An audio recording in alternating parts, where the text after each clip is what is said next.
I refused to switch seats with my girlfriend on a plane to make her more comfortable. Now she's upset, and I'm wondering if I was wrong. This past weekend, I 23M and my girlfriend, Julie 24F, took a weekend trip.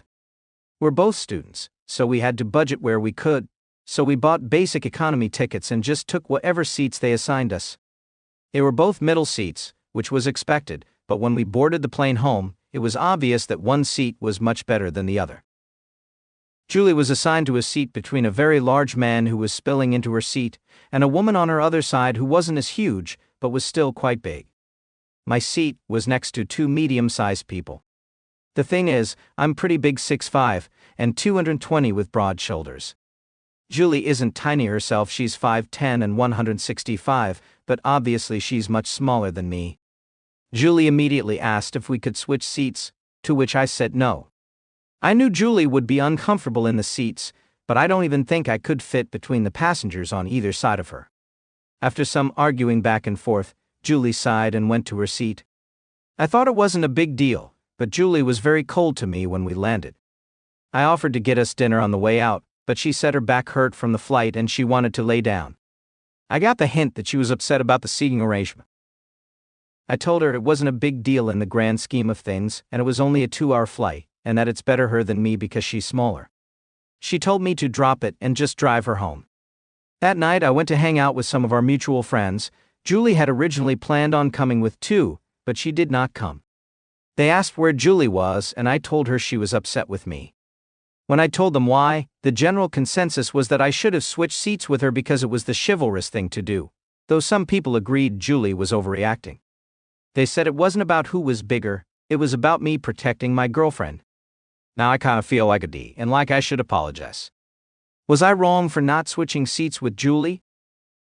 Next story. I left my girlfriend at a party after she publicly humiliated me. Now she's furious, but I couldn't take it anymore. I 23M have been dating my girlfriend, 22F, for almost a year. She's smart, fun, and great most of the time, but she has this habit of tearing me down in front of other people. I've always brushed it off, thinking maybe I'm just overreacting or being too sensitive. But last weekend, she crossed a line, and I'm starting to wonder if this relationship is even worth it. Here's what happened. We were at a party with some friends and everything was fine at first. We were playing drinking games, and she was already a bit tipsy, but no big deal, right? Then, out of nowhere, she started making jokes about me. She called me lazy, and said I'm lucky she's with me because otherwise, I'd just be some loser playing video games all day. Everyone laughed, and I tried to laugh it off too, but inside I was angry. Then it got worse. She went into full roast mode, mocking how I don't make as much money as she does, I'm still in school, and even joked that I was bad in bed, saying she deserves better. I couldn't believe it. She was ripping into me like I was some kind of joke to her, and all our friends were just eating it up. I pulled her aside and told her to stop, that she was crossing a line. She rolled her eyes and said, "Oh my God, stop being so dramatic, it's a joke, you're making this awkward now." She said I was ruining the vibe, because I couldn't handle a little teasing. When I tried to leave, she told me to man up and stop being such a crybaby. That was it for me. I left the party. I texted her to let her know I was going home, and she didn't respond until hours later. When she finally came home, she was absolutely livid. She said I embarrassed her by leaving, and then I made her look crazy in front of everyone. She told me I need to stop being so sensitive, and that if I can't handle her sense of humor, maybe I'm not mature enough to be in a relationship. I'm at the point where I don't even know what to think. Am I really being too sensitive? I feel like no one should talk about their partner like that, especially in front of friends, but she's convinced that I'm the problem here. AIT for walking out of the party after my girlfriend publicly humiliated me? Or am I just too sensitive like she says? Next story. I blocked a colleague from using the toilet, and now they're angry. I'm starting to wonder if I went too far. I work in a hospital in an administrative corridor. It's in the middle of nowhere in the hospital, as in not a lot of foot traffic from staff or patients. As a result, there is a single toilet on our corridor to cover our 5 offices. The door to the toilet is opposite my office door.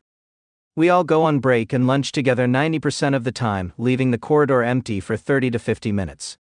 We started noticing every now and then that someone was using the toilet while we were out. In itself not a problem, but the smell and occasional mess, wasn't always fully flushed or blocked, was awful. There's no windows, so no way to dissipate the smell, and air freshener was irritating. Over the last few months, it's been happening more and more regularly. It can be 3 times a week, or twice in one day sometimes. We have no idea who is doing it, and there's no pattern to it. Also, no one really wants to confront the culprit if we did see them, so we were just living with it, gross as it is. 2 weeks ago, all but one of us went on break, and a patient wandered into the corridor, was acting strangely, and blocked the colleague in her office. She was pretty shaken up, but thankfully we do have panic buttons in our offices. Afterward, I submitted a request for a lock on the corridor. It's one of those key code ones and a bell. It's mildly annoying, but we get very little traffic outside, mail, and a few DRS, so it's not like we constantly have to let people in. It got installed on Wednesday last week, and Friday, I got an email from one of the medical secretaries who works on a different floor, asking for the code to our corridor. I responded, why would she need it? Immediately my phone rings. She explains she has bowel issues that she takes laxatives for, and the toilet on our corridor is one of the only single cubicle toilets in the hospital, and it has the most privacy, so she will be stuck without it. Where I might be the I told her I was sorry, but I didn't think we would be getting the code to any non-necessary staff, and hung up. The office is a bit mixed. Most are glad we won't have to deal with the stink she leaves behind, but one girl thinks we are being needlessly cruel, and it's not the reason we have the lock, so we shouldn't gatekeep a toilet, and one is flip-flopping. I do feel bad for her, but she was making our work environment seriously unpleasant on a regular basis. So TLDR, I'm ABT for refusing to give the code for our corridor door to a member of staff from a different department, meaning she can no longer use our toilet.